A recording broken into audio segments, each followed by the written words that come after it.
तर राम राम मंडळी, तुम्ही माणसं सकाळी सकाळी कुठे निघले तुम्ही? तर मित्रांनो आम्ही चालू केदारखेडला आपल्या भावाच्या दुकानचं ओपनिंग होतं. तर मित्रांनो आम्ही निघालो थोडं लवकरच, म्हटलं कसं टाइम व्हायला नको. तर केदारखेड आपल्या दुकानपासून कमीत कमी म्हटलं 35-40 किलोमीटर अंतर येतं. म्हटलं तर लवकरच जाऊ. लवकर म्हणता भक्कम टाइम झाला होता. काय झालं माहिती का, सकाळून पाणी पडलं त्यामुळे निघलेच गेले नाही. थंडी वाजत त्याच्यामुळे शरद चिटकून बसले होते. जे नव्हतं व्हायचं ते झालं. शेवटी पुढे असं पाणी झाला. शेवटी आम्हाला एका झाडाखाली थांबणं पडलं. पोपटला असं घोळलं पाण्यानं. पोपट काय म्हणतो बा, घोळलं पाण्यानं लयच आग उरली लगे.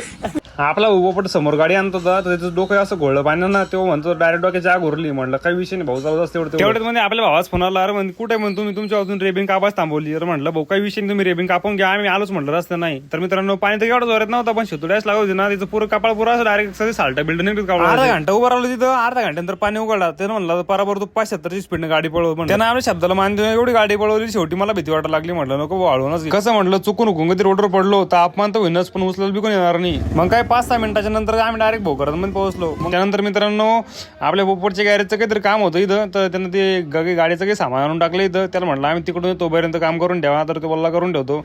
काय भोकरदमधून काटाकुटा मारून गाडी समोर काढून घेतली. म्हटलं तरी म्हटलं का अंदाजे कमीत कमी मला असं वाटतं 15-20 किलोमीटर अंतर आहे. तर तसं आम्हाला जायचं लवकरच, पण जेवढा उशीर व्हायचा नव्हता तेवढा होऊन गेला होता. म्हटलं काय आता याच्याशी कट मारून फटकामध्ये पुढे येऊन गेलो. तर आता आला आम्ही जवळजवळ मित्रांनो.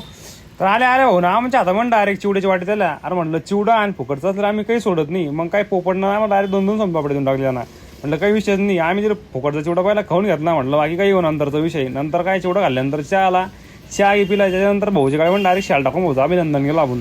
त्यानंतर शरद भाऊचे 2-3 फोटो काढून घेतले. त्यानंतर आपल्या पंकज भाऊ गिराईक चालू होती करणं. म्हटलं आता चला आपण बी निघू आता दुकानवर. तर मित्रांनो टायमाचं उल्लंघन करता आम्ही निघलो डायरेक्ट दुकानच्या दिशेने. कारण पाण्याचं आता वातावरण झालं होतं. म्हटलं परत पोपटला गाडी आणावं लागेल. तर पोपट चिटकून बसला होता, गाडी आणत नाही म्हणे. तर मित्रांनो सांगायचं एवढंच आहे, तुम्ही व्हिडिओ पाहता पण सबस्क्राईबच करत नाही का? तर भावांनो तुमच्या भावाचे लवकरच 10,000 सबस्क्राईब कम्प्लीट होणार आहे. तर मित्रांनो तुम्ही असं सपोर्ट करत राहा, ते पण होऊन जाईल. तर भेटू आपण आता नेक्स्ट व्लॉग मध्ये. तोपर्यंत धन्यवाद.